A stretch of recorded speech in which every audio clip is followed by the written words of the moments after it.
கிறிஸ்துவுக்குள் அன்பானவர்களே, உங்களை இயேசுவின் நாமத்தினால் நான் வாழ்த்துகிறேன். தேவனுடைய பிரதான கிருபை, இரக்கம், அன்பு, அவருடைய பரிசுத்தம், அவருடைய சந்தோஷம், அவர் தருகின்ற எல்லையில்லாத சமாதானம், அவருடைய பரிசுத்தம் நம்மில் காணப்படும்படியாய், அவர் வருகை மட்டும் நம்மில் நிலைத்திருக்கும்படியாய் இயேசுவின் நாமத்தில் நான் உங்களை வாழ்த்துகிறேன். ஆமென். ஹல்லேலூயா. பிரியமானவர்களே, இன்றைக்கு இந்த வீடியோ விசேஷித்த விதமாய் வாலிப பிள்ளைகளுக்காய் இது வருகிறது. பிரியமானவர்களே, தேவன் என் உள்ளத்தில் ஒரு பாரத்தை கொடுத்து இதை வாலிப பிள்ளைகளுக்காய் வெளியிடும்படி ஆவியானவர் என்னோடு இடைப்பட்டதுனால இந்த வார்த்தைகளை, இந்த வீடியோவை நான் வெளியிடுகிறேன். ஒருவேளை நீங்கள் வாலிபராக இருக்கலாம், இல்லாமல் இருக்கலாம். கட்டாயம் உங்களுக்கு தெரிந்த வாலிப பிள்ளைகளுக்கு இந்த வீடியோவை தயவு பண்ணி நீங்கள் ஷேர் பண்ணுங்கள். உங்களுக்கு தெரிந்த பிள்ளைகளோ தெரியாத வாலிப பிள்ளைகளாக இருந்தால் போதும். ஆண்டவருடைய பிள்ளைகளுக்கு, வாலிப பிள்ளைகளுக்கு இந்த வீடியோவை கட்டாயம் ஷேர் பண்ணுங்கள். ரெண்டாவது, ஆண்டவர் இந்த வாலிப பிள்ளைகளை பார்த்து இன்றைக்கு அவங்க வாழ்க்கையில் என்ன செய்யணும், செய்யக்கூடாது அப்படின்றது அவருடைய அழைப்பின் சத்தத்தை தெரிந்து கொள்ளும்படியாய் இன்றைக்கு வாலிப பிள்ளைகளோடு கர்த்தர் பேசுகிறார். இந்த இளமை, அந்த வாலிபம்ன்றது அவங்களுக்கு அது தெரியல. நிச்சயமாகவே இந்த வீடியோ மூலமாக கர்த்தர் இடைப்படுவார். ஹல்லேலூயா. வாலிபம் என்பது ஒரு மாயை போன்றது, ஒரு நீர்க்குமிழி போன்றது, நிலையில்லாத ஒரு வாழ்வு. பூவை போல ஒரே நாளில் உதிர்ந்து போயிடும் நம்ம வாழ்க்கை. மேகம் போல களைஞ்சு போயிடும், காற்றை போல அது பறந்து போயிடும். நிலையில்லாத ஒரு வாழ்க்கை. நீர்க்குமிழி எப்படி டப்புன்னு மறைஞ்சதோ அதே போல் நம்ம வாழ்க்கை காணாமல் போயிடும். ஆனால் இந்த வாழ்க்கை அப்படிப்பட்ட ஒரு மாயையான ஒரு வாலிபம் யாருக்குன்னா நம்ம ஆண்டவருக்கு தான். வாழ்க்கையே மாயை, அதில் அந்த வாலிபன்றது இன்னும் கொஞ்ச நாள் தான். அதை நாம் தேவனுக்கென்று ஒப்பு கொடுத்து பரிசுத்தமாய் வாழும்படியாய் கர்த்தர் இந்த நாளில் வாலிப பிள்ளைகள், பெண் பிள்ளைகளை, ஆண் பிள்ளைகளையும் அழைக்கிறார். இந்த பாடலை கேட்போமா? நிச்சயமாக இந்த வீடியோவை பார்க்கிற யாராக இருந்தாலும் உங்களுக்கு நான் இயேசுவின் நாமத்தில் சொல்லுவது என்னன்னா, ஸ்கிப் பண்ணாதீங்க. தயவு பண்ணி, இது எவ்வளோ நேரம் ஓடுது, என்ன, இதெல்லாம் நான் எதுவுமே எதிர்பார்க்கல. ஆவியானவரே, நீர் பேசும், நான் இல்லை, நான் மண்ணு, எனக்குள்ள மகிமையின் தேவன் நீர் பேசும்னு சொல்லி ஒப்பு கொடுத்து தான் இந்த வீடியோவை நான் வெளியிடுறேன். பிரியமானவர்களே, அதனால் இந்த வீடியோவை நீங்கள் தயவு பண்ணி ஸ்கிப் பண்ணாதீங்க. தேவனை அசட்ட பண்ணாதீங்க. முழுவதுமாய், முக்கியமாக வாலிப பிள்ளைகள் முழுவதுமாய் முடிவு வரை இந்த வீடியோவை பாருங்கள். கர்த்தருடைய சத்தம் உங்கள் செவிகளில் துணிக்கும். ஒரு ஆசீர்வாதம் உங்களுக்கு நிச்சயம் உண்டாகும். நீங்கள் போகிற பாதை ஒருவேளை தவறாக இருந்தால் நிச்சயமாக நீங்கள் மாற்றிக்கொள்ளும்படியாக இன்றைக்கு இந்த சத்தம் உங்களை நோக்கி வருகிறது. பாடலை கேளுங்கள். மீதி அவர் பேசுகிற எல்லா சத்தியத்தையும், ஆண்டவர் என்ன பேசுகிறார் ஆவியானவன்றதை நீங்கள் கேளுங்கள்.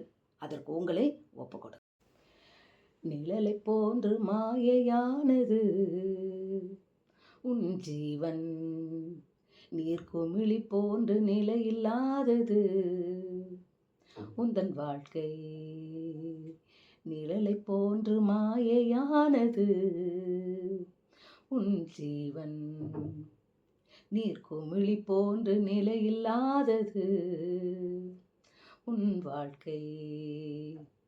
யாருக்கு அது, யாருக்கு?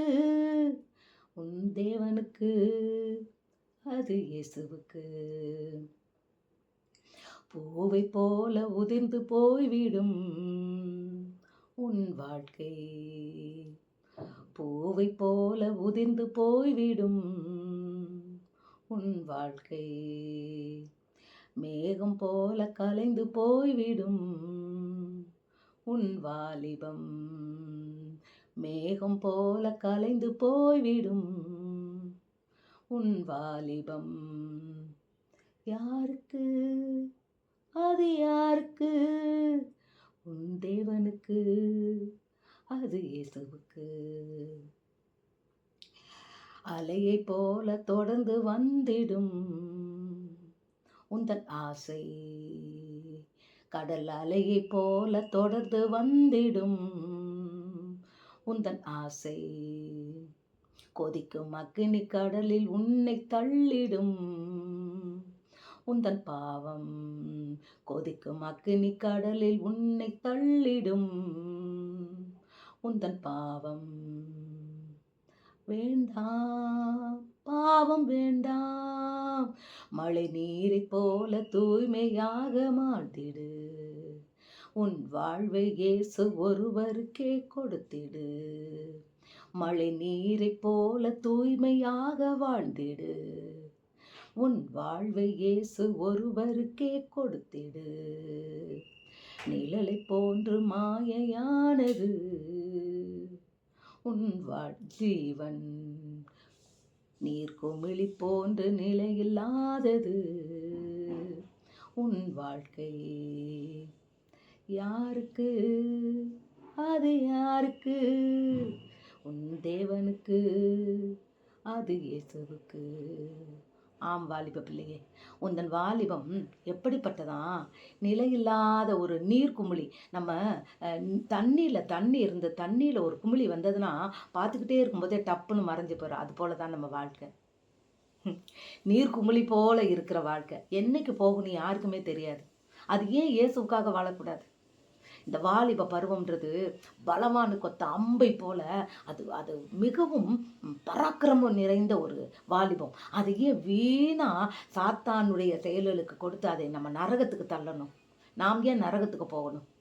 அந்த வாலிப பருவத்தில் தேவனுக்கு உன் வாழ்க்கையை அர்ப்பணித்தால் எத்தனை பெரிய ஆசீர்வாதம். ஹல்லேலூயா. நம் வாழ்க்கை என்ன? அது பூ இன்னைக்கு காலையில் உதிர்ந்து சாயந்தரம் மறைஞ்சு போகிறது போல தான் நம்ம வாழ்க்கை. எப்போ உதிர்ந்துரும்னு தெரியாது. என்னைக்கு வேணால் நமக்கு சாவு வரலாம். மேகத்தை பார்த்தீங்கன்னா மேலே இருக்கும் கூட்டம் கூட்டமாக, ஆனால் அடுத்த நிமிஷம் பார்த்தா அது மறைஞ்சு போயிடும். அது போல தான் வாலிபம். இன்னைக்கு வாலிபம் தெரியலாம், நம்ம மனசுக்குள்ளே தெரியலாம். வாலிபன்றது ஒரு சந்தோஷமாக இருக்கலாம். ஆனால் அந்த வாலிபம் இளமைன்றது எப்படின்னா மேகத்தை போல மறைஞ்சிரும். இப்படிப்பட்ட ஒரு நிலையில்லாத அந்த வாலிபம், அந்த இளமை, அந்த அந்த வாலிபம் இளமை யாருக்கு? ஆண்டவருக்கு. வேதம் சொல்லுகிறது பிரசங்கில, நீ உன் வாலிப வயதில் நீ உன் இஷ்டம் போல இரு, உன் இருதயம் பூரிப்பாகட்டும். அது போகிற வழியிலெல்லாம் நீ போ. இருதயம் என்ன சொல்லும்? ஒரு பெண்ணை பார்த்த உடனே இச்சிக்கும், ஆசையை தூண்டும், அவள் பின்னால் போன்னு சொல்லும். அதுபடியெல்லாம் நீ போ. உன் இருதயத்துக்கு ஏற்றபடி நீ நடந்துக்க. ஆனால் எல்லாவற்றிலும் தேவன் உன்னை கொண்டு வந்து நியாயத்தில் நிறுத்துவார். அதுக்கு ஒரு நியாயம் உண்டு. இயேசு கிறிஸ்து சொல்கிறார், உன் கண் உனக்கு இடரல் உண்டானால் நீ அதை பிடுங்கி எரிந்து விடுன்றார். உன் கண் உனக்கு மத்தேயு அதிகாரத்தில் 4வது அதிகாரத்தில் 29 வசனத்தில் சொல்கிறாரு, வாலிபனே, உன் கண் உனக்கு இடரலாக இருந்தால் நீ அதை பிடுங்கி எரிந்து விடுன்றாரு. கண்ணை யாருனாலும் பிடுங்க முடியுமா? சொல்லுங்க. அவர் சொல்றாரு, உன் முழு சரீரமும் நரகத்தில் வேகிறதை காட்டிலும். ஏன்னா பாவம் பண்ணவனுக்கு மரண தண்டனை உண்டு. 2ஆம் மரணமாகிய அக்கினி கடல் உண்டு. அந்த அக்கினி கடலில் போய் நீ விழுந்து நீ கஷ்டப்படுறதுக்கு, முழு சரீரமும் அதில் போய் வேதனைப்படுறதுக்கு, நீ உயிரோடு இருக்கும்போதே ஒத்த கண்ணை பிடிங்கி போட்டு நீ பரிசுத்தமாக வாழுன்றாரு. பிரியமானவனே, இன்றைக்கு அநேக வாலிபர்களுக்கு உன் கண்களில் இச்சை உண்டாகும்படியாய் சாத்தான் கண்களில் தான் குறி வைக்கிறான். ஏன்னா இன்னைக்கு நடக்கிற காலமும் அப்படித்தான் இருக்குது. நம்ம எங்கே போனாலும் நம்ம நல்லா தான் போய்கிட்டு இருப்போம், வண்டியை ஒழுங்காக தான் ஓட்டிக்கிட்டு இருப்போம். ஆனால் அந்த மேலே காட்டுற வால்பேப்பர், போஸ்டர், செவத்தில் ஒட்டி இருக்கிற அந்த சினிமா போஸ்டராக இருக்கட்டும், மேலே இருக்கிற விளம்ப பலகையாக இருக்கட்டும், பார்க்கறதுக்கு அந்த பெண்கள் இச்சையை தூண்டும்படியாய் அவர்களுடைய உடல் எல்லாவற்றையும் காட்டிக்கொண்டு அதை பார்க்கும்போதே அந்த வண்டி ஓட்டுறவங்க கூட நடுங்கிடுவாங்க. அந்த கண்ணு அதற்கு போகாதபடி உன் பாதையை நோக்கி நீ போ. உன் கண்ணு உனக்கு இடரல் உண்டாக்கினால் அது எப்படி? அதை பார்த்துட்டு நீ அதெல்லாம் ஆண்டவரே, இந்த மாதிரி ஜனங்களுக்காக நான் ஜெபிக்கிறேன்ப்பா, ஆண்டவரே இவங்களை ரட்சின்னு சொல்லி நீ அப்படி இடரல் இல்லாமல் போனேன்னா பிரச்சனை இல்லை. ஆனால் உன் கண் உனக்கு இடரல் உண்டாக்கினால் அதை பிடுங்கி எரிந்து போய்டு விடுன்னு சொல்கிறார் தேவன். அப்போ எவ்வளோ வாலிபன் பரிசுத்தமாக இருக்கணும். வாலிபனேன்னு தான் கூப்பிடுறாரு. ஏன்னா வாலிபத்திலேயே நம் பரிசுத்தத்தை நாம் காத்துக்கொள்ள வேண்டும். பரிசுத்தம் இல்லாமல் தேவனை ஒருவரும் தரிசிக்க முடியாது. உன் கண்ணு தான் சரீரத்துக்கு விளக்காய் இருக்கிறது.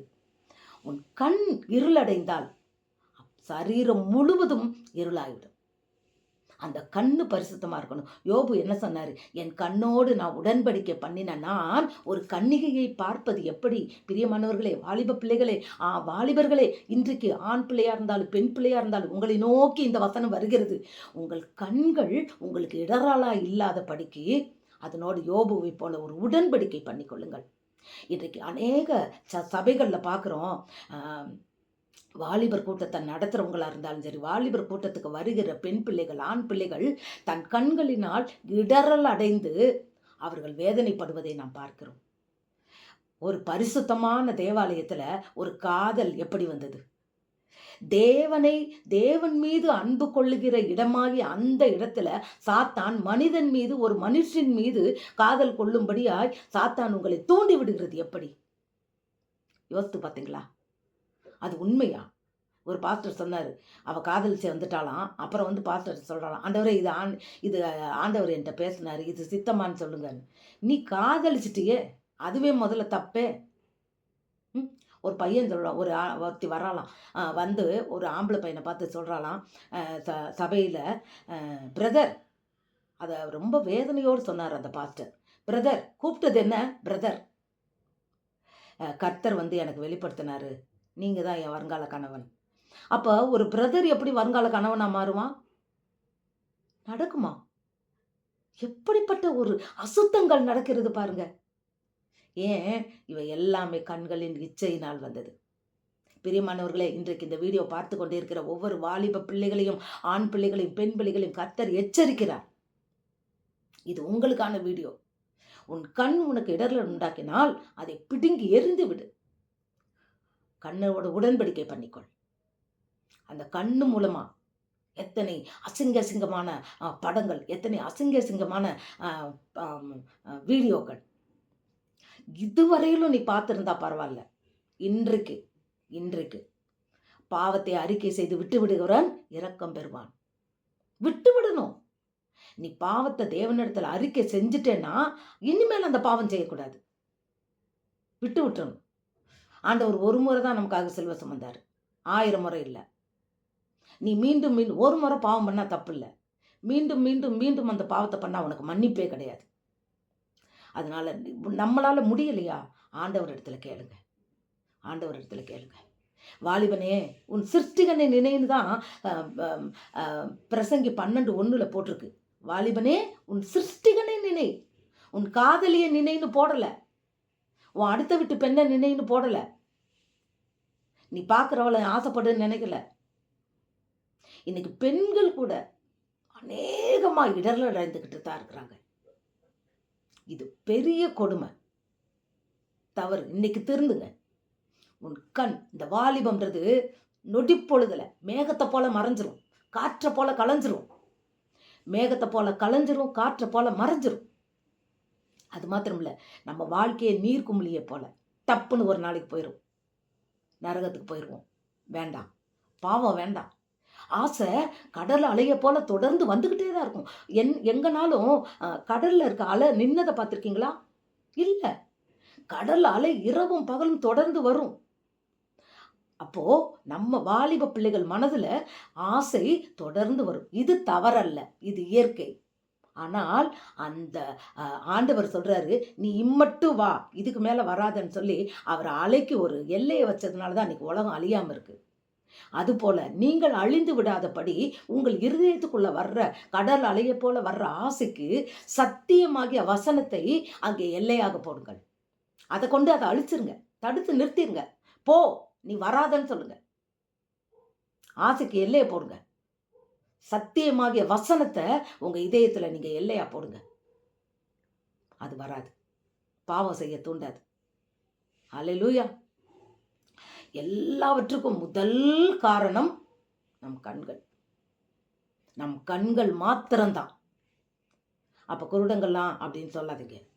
நம்முடைய கண்கள் தான் இச்சையை, ஒரு அழகான பெண்ணை பார்த்த உடனே, ஒரு பெண்களுக்கு ஒரு பையனை பார்த்த உடனே, அது அந்த வாலிபன்னு ஏன் சொல்றாங்கன்னா, அந்த வாலிபம்ன்றது இனக்கவர்ச்சி உள்ள ஒரு காலம்.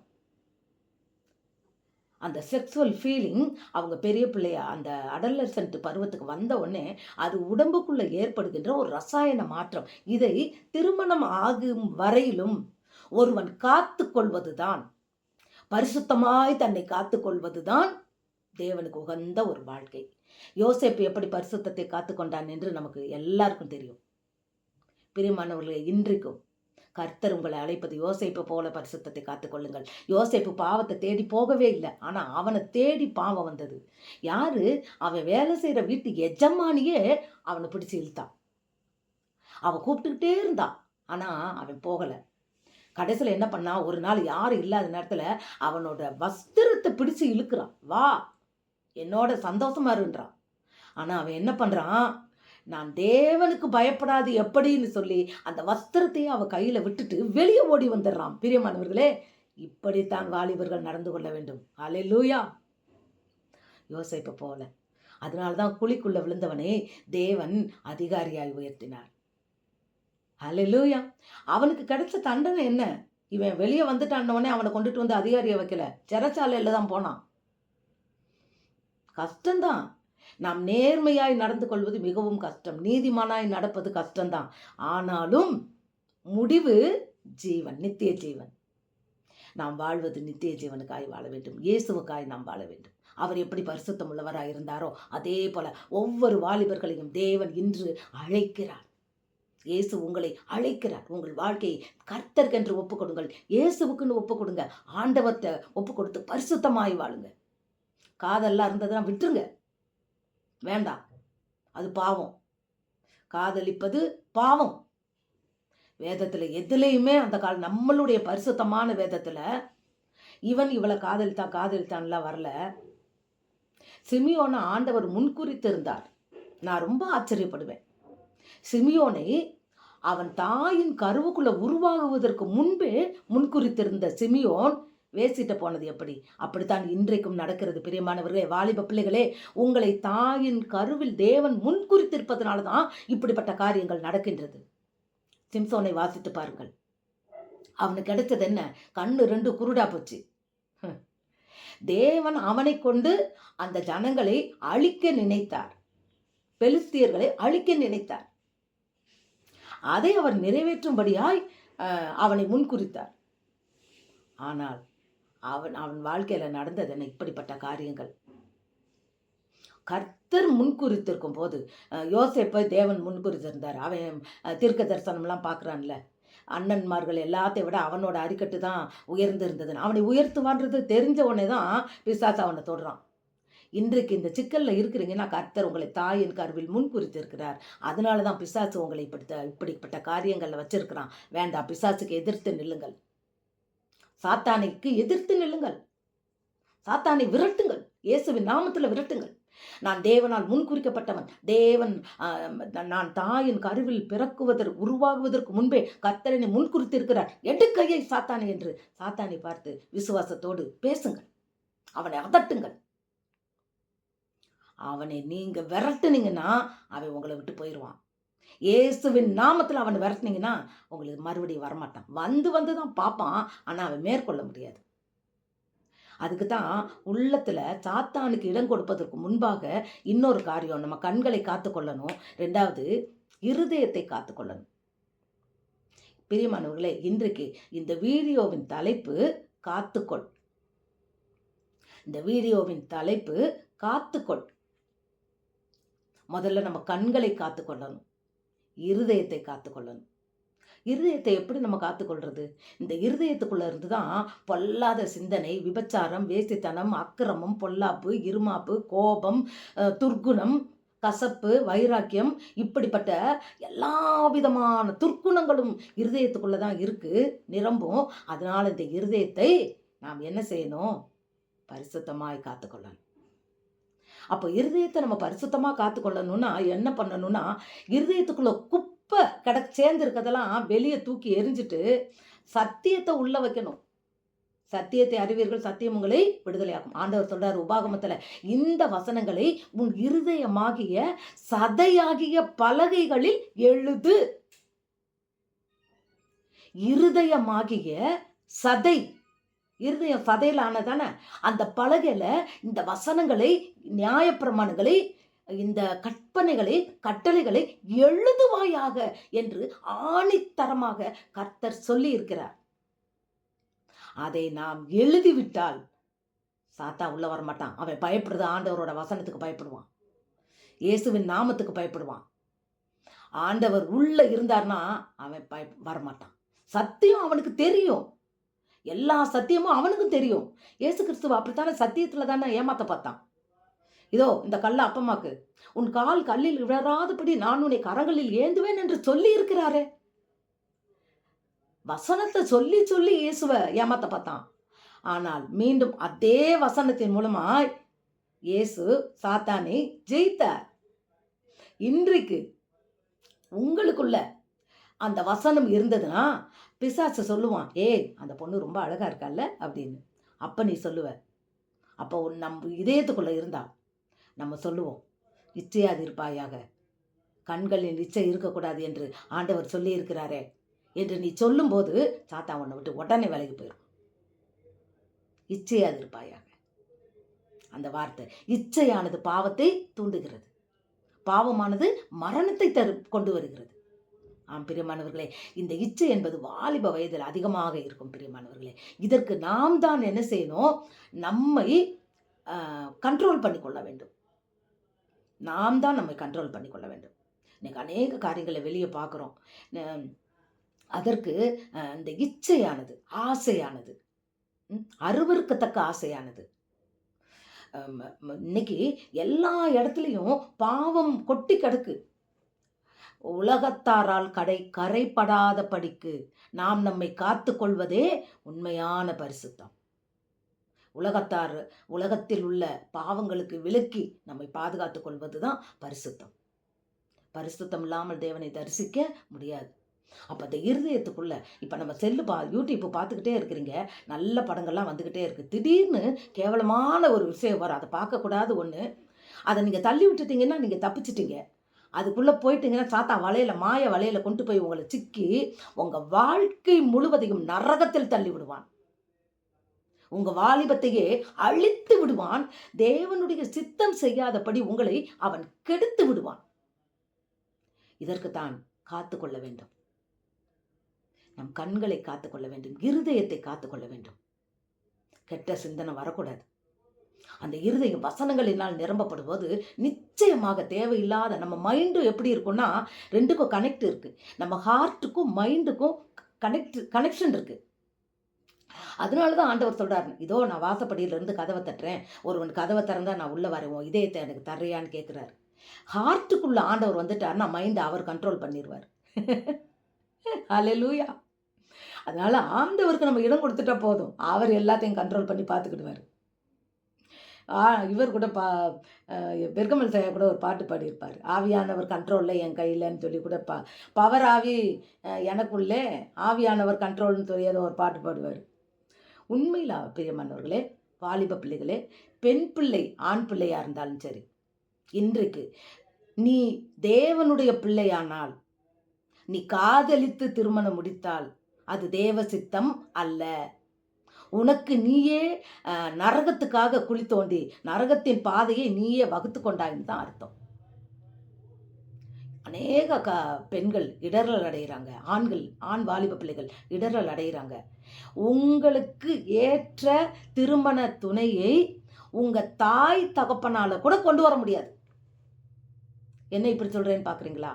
ஆம் வாலிப பிள்ளையே, உனக்கு ஏற்ற துணையை உன் தாயோ தகப்பனோ உனக்கு பார்க்க தெரியாது அவங்களுக்கு. ஏன்னா வேதம் என்ன சொல்லுகிறது, ஏற்ற துணையை கொண்டு வருபவர் தேவன். எப்படி ஒரு ஆதாமை உருவாக்கி அவனுக்கு ஒரு துணை வேணும்னா அவன் மண்ணுனாலதான் உருவானான். ஆனா அவன் எலும்பிலிருந்து எடுத்து மனுஷனிலிருந்து நான் உருவாக்கினேன்னு சொல்லி மனுஷின்னு அவளை அழைத்து ஏவாளை அவர் உருவாக்கினார்ல. இப்படித்தான் பெரியமானவர்களே, நம்மை ஆண்டவர் அவர் ஏற்ற துணையை கொடுக்க வேண்டும். ஒவ்வொருவரும் பிறக்கும் போதே, நீங்க இந்த பூமியில பிறக்குறீங்களா, ஆண் பிள்ளைகளா இருக்கிறாங்களா, நீ பிறக்கிறதுக்கு முன்னாலே உனக்கு ஆண்டவர் ரெடி பண்ணி வச்சுட்டாரியா. உன் பொண்டாட்டி யாருன்றதை ஆண்டவரே ரெடி பண்ணி வச்சிருக்கிறாரு. ஏற்ற வேலையில் அதை கொண்டு அவர் திருமணத்தை முடித்து ஏதேன் தோட்டத்தில் உங்களை உலாவ வைத்து அவர் கூட இருப்பார். அதுக்கு நீங்கள் ஒப்பு கொடுக்கணும். அப்பொழுது அந்த வாழ்க்கை இனிமையாக இருக்கும். அவசர கொட்டை முந்திரி கொட்டை மாதிரி நீங்களாக முந்தக்கூடாது. அது மாதிரி பெண் பிள்ளைகள், நீங்கள் பிறக்கிறீங்களா, அது ஆண் பிள்ளைகளுக்கு கவலைப்படாதீங்க. ஆண் பிள்ளைகளுக்கு நீங்கள் பிறந்த பிறகு கர்த்தரே கொண்டு வருவார். பெண் பிள்ளைகளுக்கு நீங்கள் பிறக்கிறதுக்கு முன்னாடியே கர்த்தர் உங்களோட துணையை அவர் ஏற்படுத்தி வச்சுட்டார், உலகத்தில் பிறக்க வச்சுட்டார். மாற்றி சொல்லிட்டேன். பெண் பிள்ளைகள் பிறப்பதற்கு முன்பே கர்த்தர் உங்களுக்குரிய துணையை உண்டாக்கி வைத்திருக்கிறார். அந்த ஏற்ற துணையை கொண்டு வரும்படி அவர் பாதத்தில் காத்திருங்கள். உங்கள் கண்களையும் இருதயத்தையும் காத்து கொள்ளுங்கள். பிசாசு வேற ஒரு துணையை உங்களிடத்தில் கொண்டு வந்து ஜாயின் பண்ணி விடாதபடி ஜாக்கிரதையாயிருங்கள். உங்கள் கண்களை காத்து கொள்ளுங்கள், இருதயத்தை காத்து கொள்ளுங்கள்.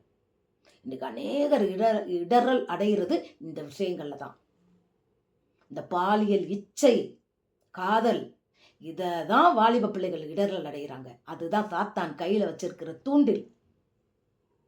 மீனுக்கு தூண்டில் போடுறானே, மீன் மாட்டினோடனே என்ன ஆகும்?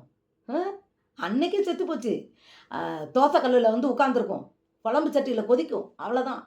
அதே போல தான் காதல்ன்ற வலையில் நீங்கள் மாட்டிக்கிட்டீங்கன்னா கொதிக்கிற அக்கினி கடல் தான் உங்களுக்கு. இது மாறவே மாறாது, இது ஷுவர். கர்த்தர் உங்களோடு பேசிக்கொண்டே இருக்கிறார், ஆவியானவர் உங்களோடு பேசிக்கொண்டே இருக்கிறார். வேண்டாம், விட்டுருங்க.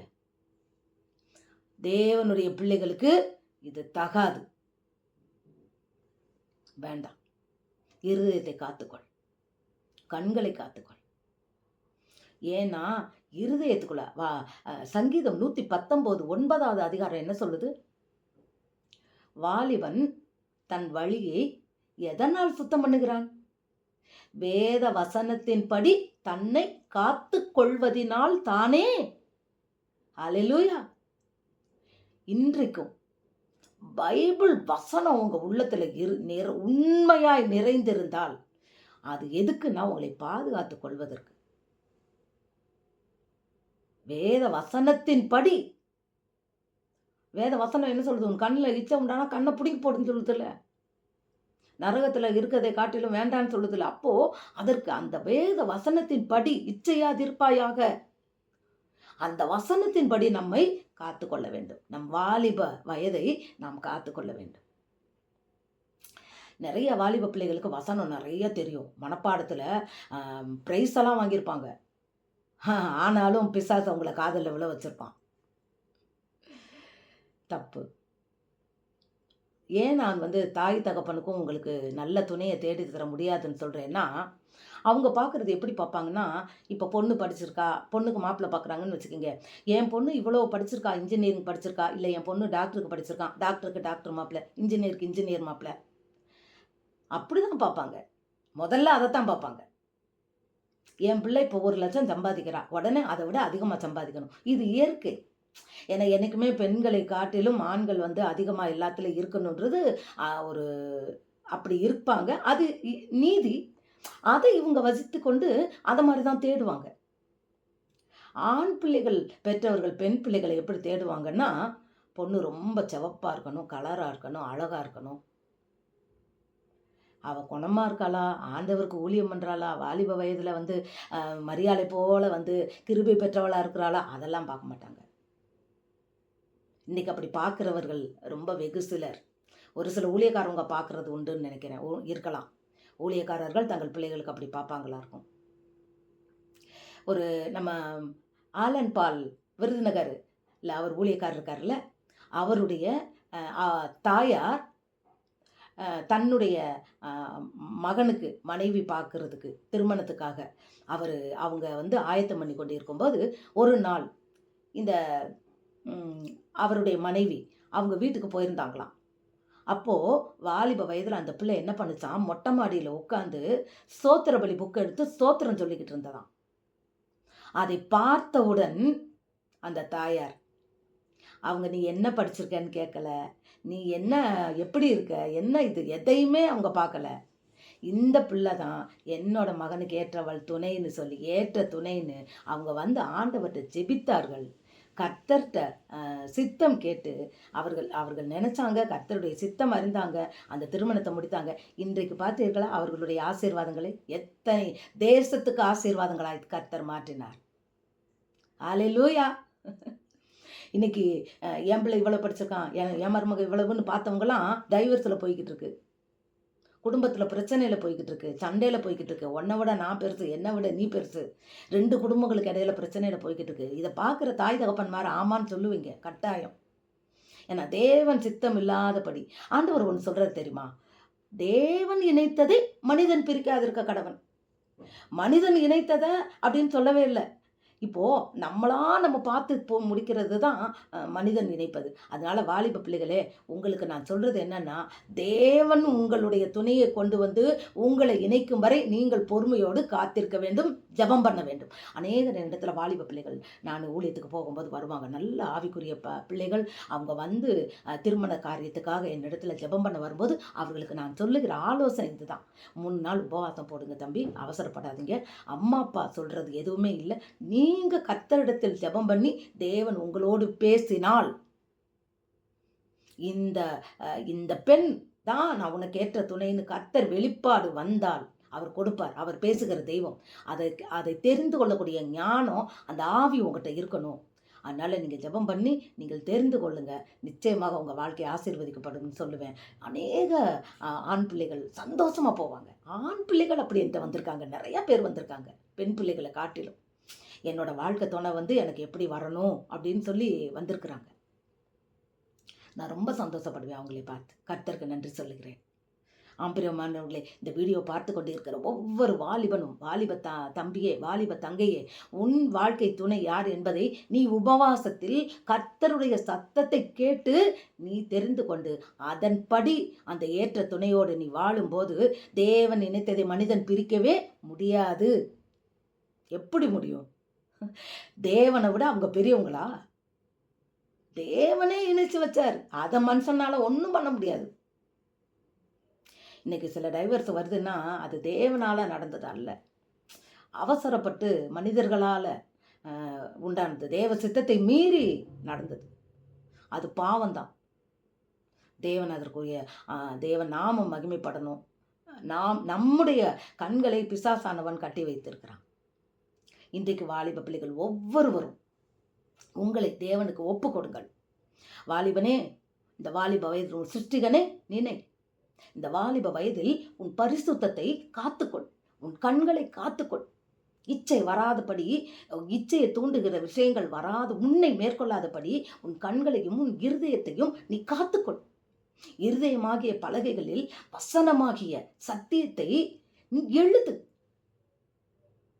இயேசுவுக்கு உன் உள்ளத்தில் இடம் கொடு. தேவன் செய்ய நினைத்ததை செய்யும்படியாய் கர்த்தருடைய பாதத்தில் அமர்ந்து கர்த்தருக்காய் காத்திரு. திருமணத்துக்கு ரொம்ப நாள் தடை வருதா? கர்த்தருக்காய் காத்திரு. காத்திருக்கும் போது கர்த்தர் அற்புதம் செய்வார். துணை இல்லாம இல்லப்பா. ஆண்டவர் சொல்லுவாரு, தாயின் கருவில் இருக்கும்போதே அன்னகர்களா பிறந்தவர்கள் உண்டா. அப்படிப்பட்ட விசேஷத்தவர்கள் தான் அன்னகர்களா. அன்னகர்கள்லாம் திருமணமே ஆகாம ஆண்டவர் ஊழியம் பண்றவங்க. அப்படித்தான் உண்டாக முடியும். தாயின் கருவுக்குள்ளேயே அவங்கெல்லாம் முன்குறிக்கப்பட்டவங்க, விசேஷித்தவர்கள். ஆண்டவர் சொல்றார். அல்லேலூயா. இன்றைக்கும் கர்த்தருடைய ஊழியம் செய்கிற வாலிப பிள்ளையே, உன் கண் உனக்கு இடர்ல உண்டானால் உன் கண்ணை பிடுங்கி எறிந்து விடு.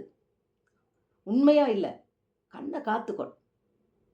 கண்ணுக்கு கலிக்கம் போடு, வசனமாகிய கலிக்கத்தை போடு. பரிசுத்த ஆவியானவரை உனக்கு முன்னால கொண்டு வந்து நிறுத்து. இதயத்துக்குள்ள இயேசுவுக்கு இடம் கொடு. அவர் மைண்ட் ஆளுகை செய்வதற்கு நீ ஒப்பு கொடு.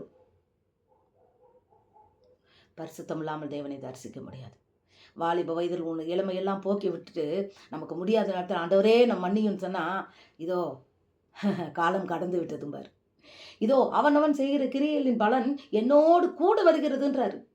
அவர் வரும்போது அதற்குரிய தண்டனை நிச்சயமாக உண்டு. தெரியாதவனுக்கு தண்டனை கொஞ்சம், தெரிந்தவன் அநேக அடிகள் அடிக்கப்படுவான்.